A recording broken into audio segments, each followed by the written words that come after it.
In Luke's Gospel, chapter 13, Jesus describes this wonder of forgiveness by telling a story. It's the story of a boy who does a really dreadful thing. Before his father dies, he goes to his father and asks his father for his inheritance.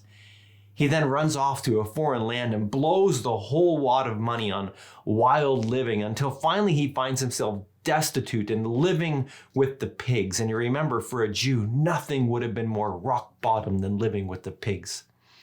But in the story, Jesus says that the boy, while with the pigs, comes to his senses. And he remembers that his father is very, very wealthy and that he could go home to his father. So he begins to walk home, and while returning, he's making up all of the excuses he can to explain himself to his father and to get in the good graces again to his father.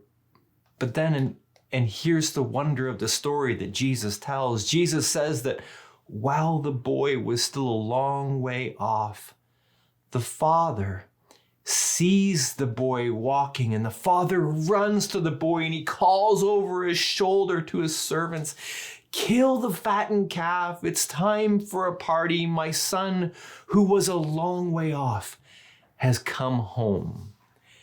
And this walking away is us. That's what Jesus is describing. This is what sin is. It's the walking away from God, our Father, from his will from us. It's the walking off into evil in all of its forms and all of its ways. And all of us are guilty of this walking off. In Isaiah chapter 53, we read this. He says, "We all like sheep have gone astray. Each of us has turned to his own way."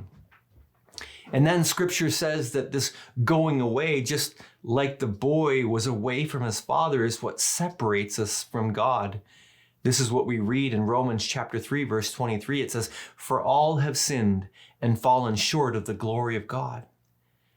But in the story that Jesus tells, we see there the heart of God, that in our sin, in our living in a foreign land, in our going away from God, God's heart remains toward us always. He's the Father, ready as we come to home to him. He's not there to lord it over us, skulking around, but he's a Father calling for a party because we have come home. He's the Father, in other words, who forgives.